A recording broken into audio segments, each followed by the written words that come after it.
Nestled in the heart of the Swiss Alps, the Valais region is home to a rare breed of sheep, the black nose. At just 23 years old, Oliver is the proud owner of a flock of 75 sheep.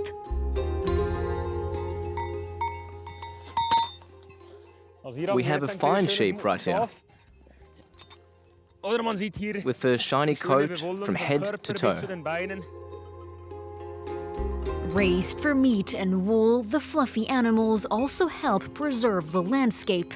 Without their grazing, forests would rapidly colonize green pastures. About 12,000 black-nosed sheep roam the hills of Valais, but the return of a predator has sheep owners fearing for the survival of their livestock. I've lost 2 sheep to wolves in the last 5 years. I've had limited casualties, but others have lost entire flocks. Nationwide, over 1,000 farm animals were killed in wolf attacks in 2023. In response, Swiss authorities have relaxed the rules for hunting wolves, which remain a protected species. Last winter, 46 were shot dead, 15% of the Swiss wolf population. But emotions still run high here. Last summer, Oliver and a group of sheep owners decided to turn to an NGO for help. We'll keep watch over their flocks at night, so we'll take over when the shepherds or farmers are done for the day.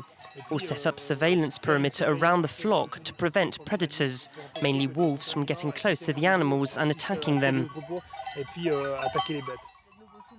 Opal was founded with the belief that man and wolf can coexist, offering its service free of charge.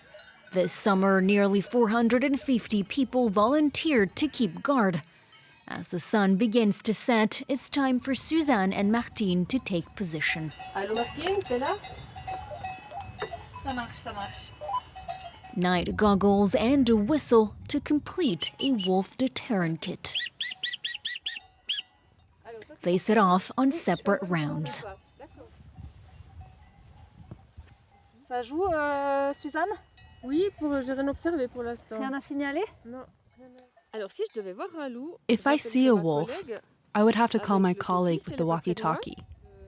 We would then observe its behavior, if it gets closer or not. We would then speak loudly, followed by the whistle.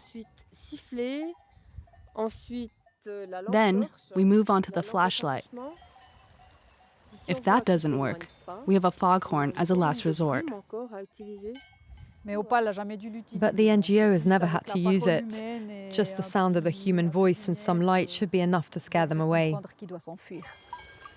Predator has recently made its presence felt. Just a day earlier, the 2 volunteers spotted a wolf racing across the hill in broad daylight.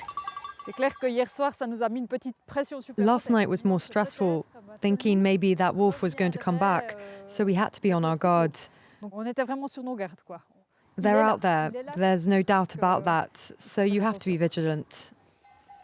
A school teacher and an architect, Suzanne and Martine received training to become Opal night watchers, both women joining with the goal of protecting livestock and wolf. We can give a bit of our time and energy to help sheep owners and prevent a massacre, whether it's on the side of sheep or wolves. I think it's the fairest option. In order to find a middle ground in this conflict between sheep and wolf. Since its creation, the NGO has recorded 45 instances of wolves approaching sheep, of which 35 required action.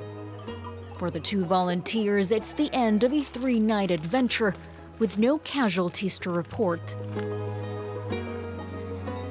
As for the flock, it's the beginning of a new journey towards greener pastures, where they will be greeted by a fresh pair of watchful eyes.